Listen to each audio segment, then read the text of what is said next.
श्री विष्णु पुराण द्वितीय अंश तीसरा अध्याय। भारत आदि 9 खंडों का विभाग।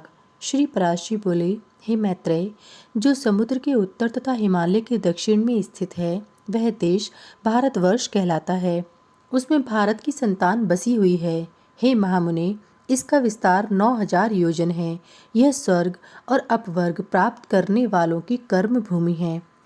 इसमें महेंद्र, मलय, सह्य, शुक्तिमान, ऋक्ष, विंध्य, पारियात्र ये 7 कुल पर्वत हैं। हे मुने, इसी देश में मनुष्य शुभ कर्मों द्वारा स्वर्ग अथवा मोक्ष प्राप्त कर सकते हैं और यहीं से पाप कर्मों में प्रवृत्त होने पर वे नरक अथवा तिर्यक योनि में पड़ते हैं।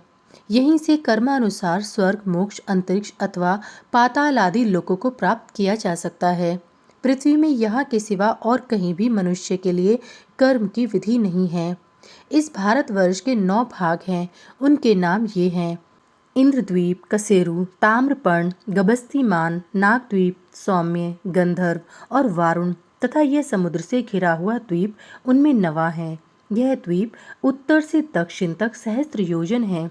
इसके पूर्वीय भाग में किरात लोक और पश्चिमीय में यवन बसे हुए हैं तथा यज्ञ, युद्ध और व्यापार आदि अपने अपने कर्मों की व्यवस्था के अनुसार आचरण करते हुए ब्राह्मण, क्षत्रिय, वैश्य और शूद्रगण वर्ण विभाग अनुसार मध्य में रहते हैं। हे मुने, इसकी शतद्रु और चंद्रभागा आदि नदियाँ हिमालय की तलहटी से वेद और स्मृति आदि पारियात्र पर्वत से, नर्मदा और सुरसा आदि विंध्याचल से तथा तापी, पयोष्णी और निर्विंध्या आदि ऋक्षगिरि से निकली हैं। गोदावरी, भीमरथी और कृष्णवेणी आदि पापहारिणी नदियाँ सह्य पर्वत से उत्पन्न हुई कही जाती हैं। कृतमाला और ताम्रपर्णी आदि मलयाचल से, त्रिसामा और आर्यकुलिया आदि महेंद्रगिरि से तथा ऋषिकुलिया और कुमारी आदि नदियाँ शुक्तिमान पर्वत से निकली हैं। इनकी और भी सहस्त्रों शाखा नदियाँ और उपनदियाँ हैं। इन नदियों के तट पर कुरु, पांचाल और मध्य देश आदि के रहने वाले पूर्व देश और कामरूप के निवासी पुंड्रु, कलिंग, मगध और दक्षिणात्य लोग, अपरांत देशवासी सौराष्ट्रगण तथा शूर, आभीर और अर्बुदगण, कारुष, मालव और पारियात्र निवासी सौवीर, सैंधव, हूण, साल और कौशल देश निवासी तथा माद्र, आराम, अम्बस्ट और पारसी गण रहते हैं। हे महाभाग, वे लोग सदा आपस में मिलकर रहते हैं और इन्हीं का जलपान करते हैं। इनकी सन्निधि के कारण वे बड़े हष्ट-पुष्ट रहते हैं। हे मुने, इस भारतवर्ष में ही सतयुग, त्रेता, द्वापर और कली नामक 4 युग हैं। अन्यत्र कहीं नहीं है। इस देश में परलोक के लिए मुनिजन तपस्या करते हैं। याज्ञिक लोग याज्ञानुष्ठान करते हैं और दानीजन आदरपूर्वक दान करते हैं। जम्बूद्वीप में यज्ञ में यज्ञ पुरुष भगवान विष्णु का सदा यज्ञों द्वारा यजन किया जाता है। इसके अतिरिक्त अन्य द्वीपों में उनकी और प्रकार से उपासना होती है।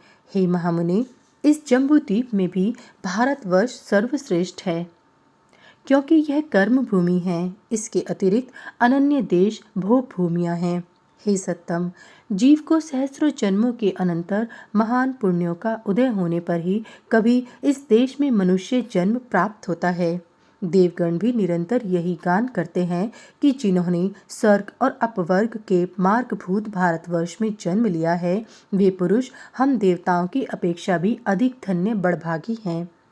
जो लोग इस कर्म भूमि में जन्म लेकर अपने फलाकांक्षा से रहित कर्मों को परमात्म स्वरूप श्री विष्णु भगवान को अर्पण करने से निर्मल पाप पुण्य रहित होकर उन अनंत में ही लीन हो जाते हैं, वे धन्य हैं।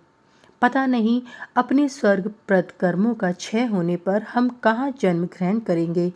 धन्य तो वे ही मनुष्य हैं जो भारत भूमि में उत्पन्न होकर इंद्रियों की शक्तियों से हीन नहीं हुए हैं।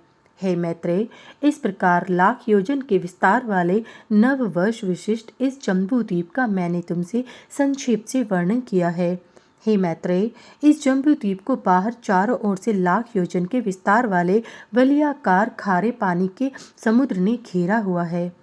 इति श्री विष्णु पुराणे द्वितीय अंशे तृतीयो अध्याय समाप्त।